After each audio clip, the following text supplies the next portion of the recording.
Céline Bigard, ce matin, on découvre avec vous des astuces déco pour réchauffer un intérieur un peu froid. Bon, on va pas se mentir, c'est l'hiver, on se caille, quand on rentre chez soi, on a envie de se cocooner, d'être... Alors, qu'est-ce qu'on met justement pour réchauffer son intérieur? On a un plaid, forcément, un col roulé pour éviter que le chauffage grimpe, des rideaux, évidemment, enfin tout ça. Je suis allée voir Charlotte Gilles sur un de ses derniers chantiers. Elle est décoratrice d'intérieur et elle aime bien rajouter tous ces éléments, justement, pour qu'on se sente bien dans une maison. On y va? Allez, on y va. Allez, réchauffons-nous. Bonjour Charlotte. Bonjour Sylvie, bienvenue. Comment est-ce qu'on rend un intérieur chaleureux? Alors, de base, déjà, moi, je travaille beaucoup sur la couleur du blanc. Là, par exemple, ici, on a choisi un blanc chaud. Et ça va très bien avec cette fresque. Ça ouvre totalement l'espace. C'est un peu comme si on plongeait dans un décor. Même si c'est du noir et blanc, je trouve qu'il apporte vraiment un côté cocon, enveloppant.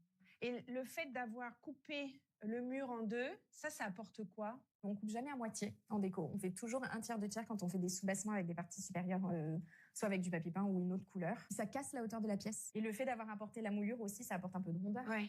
Quand on rajoute de la couleur dans un intérieur, il faut en choisir une forte, point barre, quoi. Une ou deux? Une ou deux. Après, on peut décliner les nuances, donc plus ou moins foncées, plus ou moins claires, qui tirent un petit peu plus sur telle ou telle autre couleur, et avancer de pièce en pièce et travailler les couleurs comme ça. Là, on voit quand même, vous avez gardé le blanc et cette touche de couleur qu'on retrouve aussi dans le tapis, qu'on retrouve dans le pouf, qu'on retrouve dans les coussins. Dans les coussins, exactement. Voilà. Ouais, tout à fait.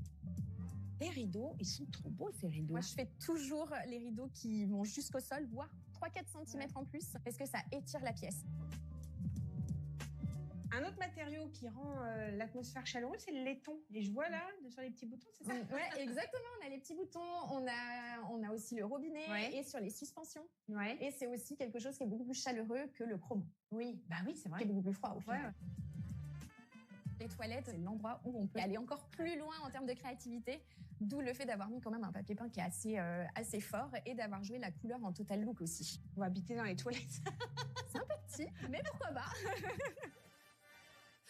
Vous voulez pas revenir chez moi, Sylvie, si pour faire la déco? Mais moi, je veux bien. Vous voulez une déco d'hiver ou une déco d'été? On va vers l'été, donc l'été, ouais, non? Mais d'ailleurs, ça change entre les saisons? Exact. Enfin, ça change. On peut changer. Et en fait, l'astuce, c'est ça. C'est à moindre coût, hein, parce qu'évidemment qu'on va pas... Non, on va pas changer le papier peint à chaque fois. Donc, dans son choix, on fait gaffe quand même à ce que ça aille avec tout. Mais les housses de coussin qu'on met sur le canapé, ça change. Ça change par la matière, du lin, gaze de coton. Si on a de la place pour ranger ces gros rideaux, on change aussi ces rideaux. Et après aussi, il y a tout ce qui est fibre naturelle. On rajoute du rotin.